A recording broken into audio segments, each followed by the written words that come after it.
Hello guys, welcome to the farm. This channel is where we talk about real practical agriculture. Kama ni ukulima tunafanya wapi? Tunafanya hapa practically, si ile ingine ya kuambiwa nenda ukafanye. Here is where we talk about real practical agriculture in terms of kama ni crop production, we talk about it from the beginning up to the end. And now today I end one question for us, which is, does really Dhania take 6 weeks to grow from planting up to harvesting? Na hii ndio swali nilijiuliza na nikaamua to venture into it, na I did it practically, and today I'm going to answer this question. Is it true Dhania really takes 6 weeks to grow from planting up to harvesting? Now before the end of this video, remember, I'll make sure you'll be the next farmer. I'm going to tell you how to plant your Dhania from land preparation up to harvesting. So today we have two things that we are going to discuss. That is, does really Dhania take 6 weeks to grow from planting up to harvesting?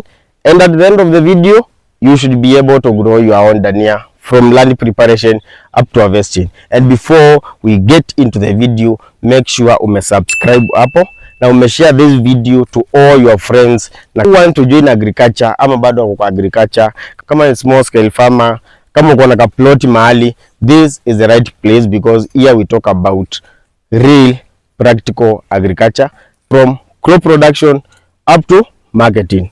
Now let's get into the video. So this is the land mahali tulikuwa tumepanda our Dhania.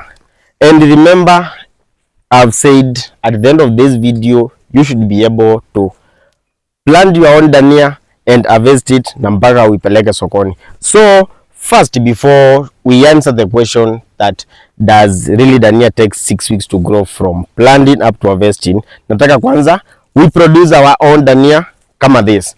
Now let me give you an highlighted and detailed procedure ya kupanda Dhania yako from land preparation up to harvesting. Na kama kawaida, before you plant any seeds, there is what we call preparing your land for planting.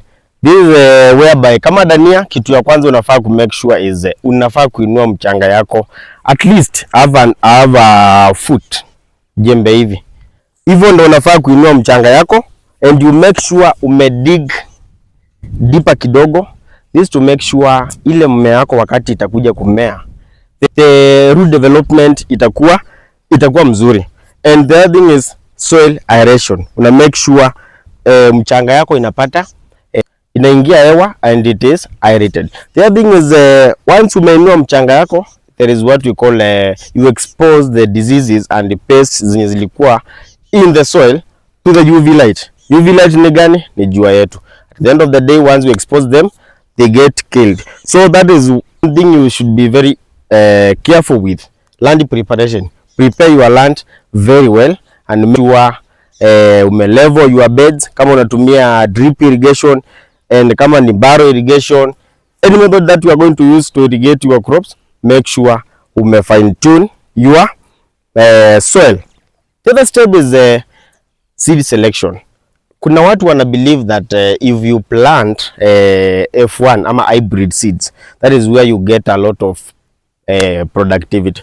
That is true, but when it comes to Dhania, what I have observed in that period that I planted Dhania upper is that if you use an hybrid ama mbegu ya kawaida, they all work well.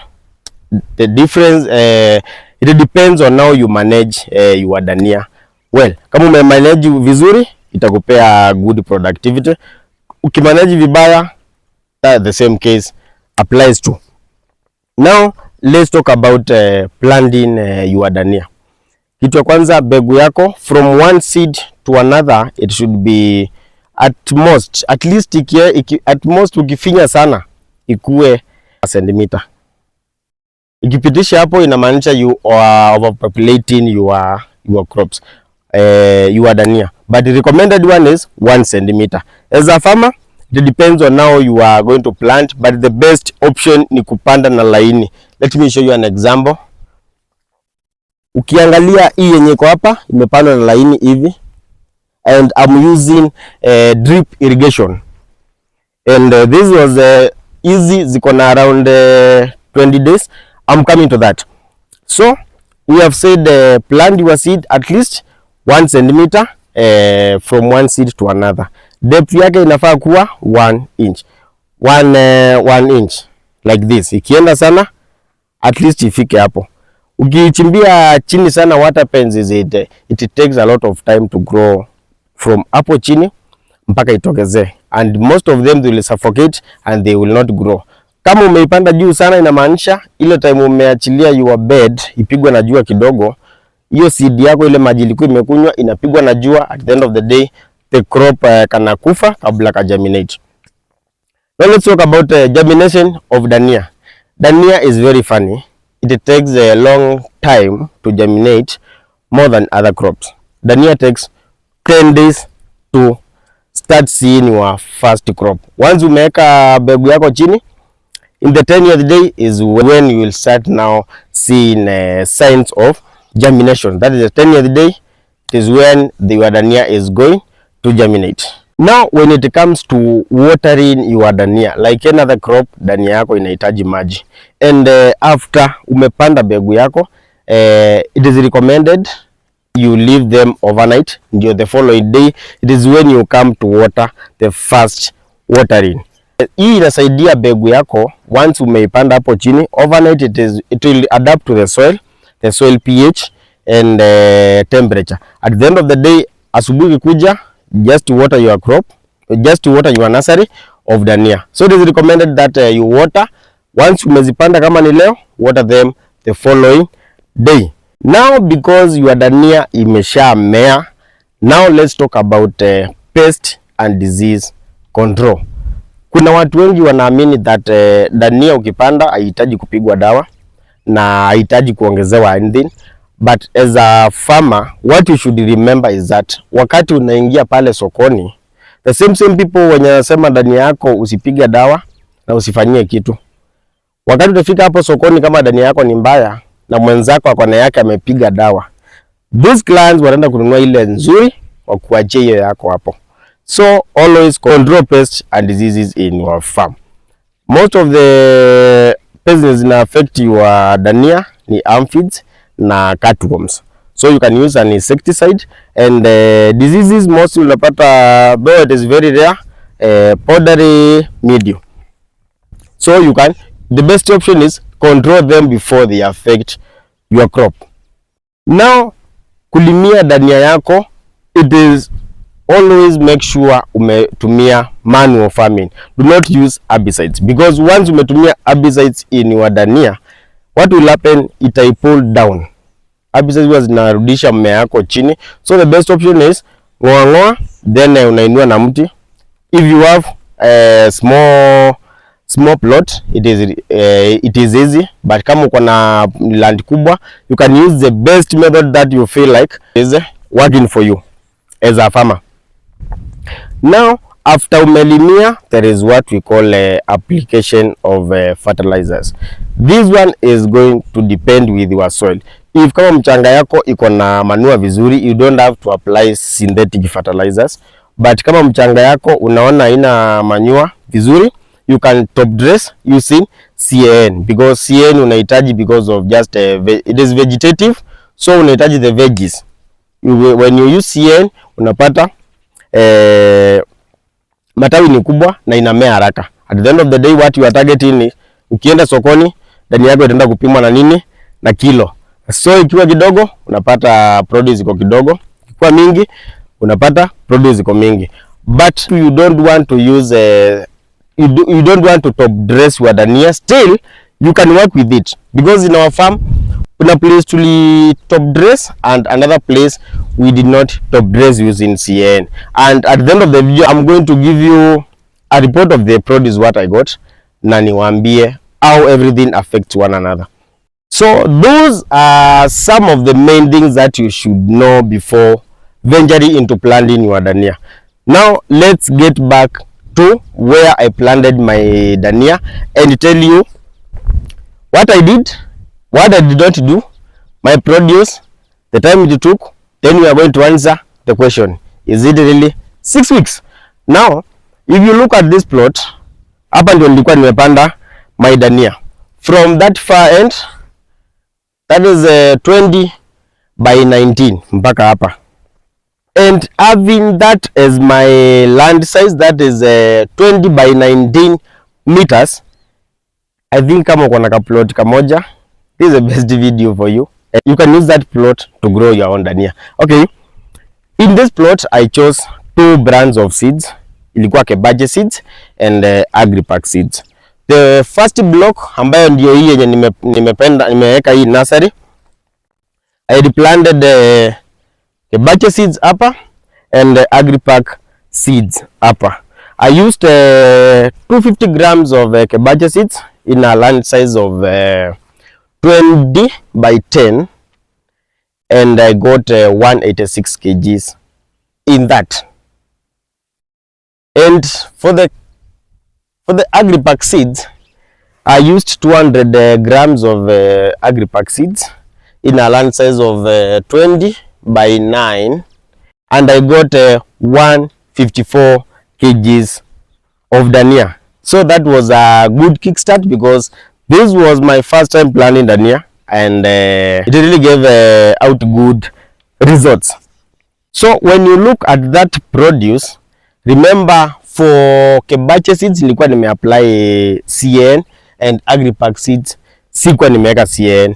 So ukiangalia productivity of Kebache seeds, it gave me 186 kgs and Agripack seeds 154 kgs. But remember the land size of Kebache seeds bado ilikuwa kubwa. It was 20 by 10.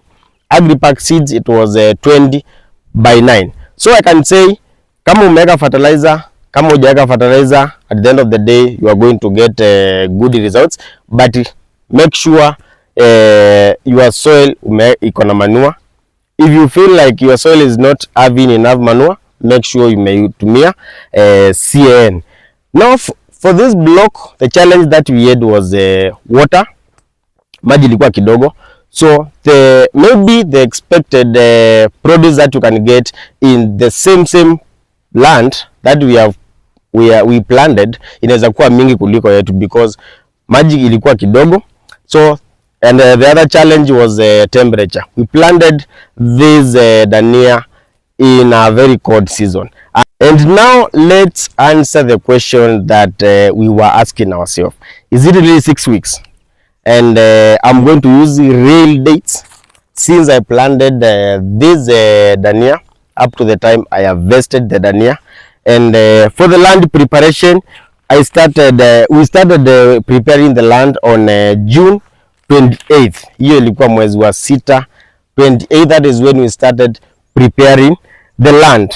And we planted this dania on 16th July. So from 28th up to 16th, those were 19 days. After 19 days, that is when we planted our dania. And from first day of planting our dania, it took us 57 days to start selling the dania. So in total, those are 76 days since we started preparing the land. Those were 76 days. And we sowed this dania for 20 good days. So from time of preparing the land, we are at 96 days. 96 days divided by 30, those are 3 months. Is it really 6 weeks? But from the time we planted this dania, it took us 57 days. So that is about 8 weeks. And remember, I told you we were really affected by cold weather up July. So, is it true? As of now, we can say it takes 3 months as a farmer to produce your dania, from land preparation up to the time your land will be ready to be prepared for another season. Those are 3 months.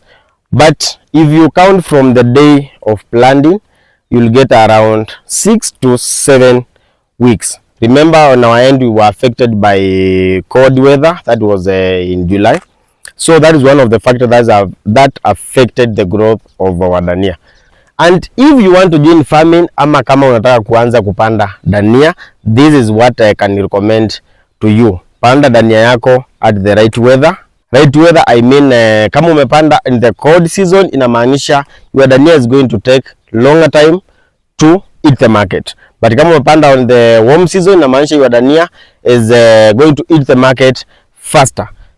Make sure you have enough water because dania yako inataka maji mingi.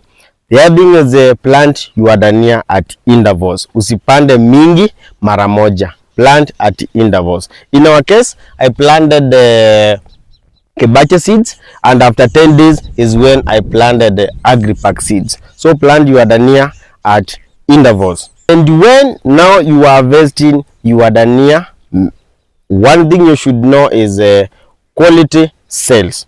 Make sure dania yako umetoa all the mud, ujenyunyizia a day before harvesting, because ukinyunyizia a day before harvesting na maanisha the following day itakuja kuwa na matope mingi, na unafaa kung'oa dania yako vizuri, then you take to the market. In the market, dania you're going to sell in kgs. That is all about marketing. Now, if you find this information useful to you, make sure you subscribe, leave a comment hapo, tell us what you have learned, share this video to all your friends who are in farming or want to join farming. Let's meet in the next video.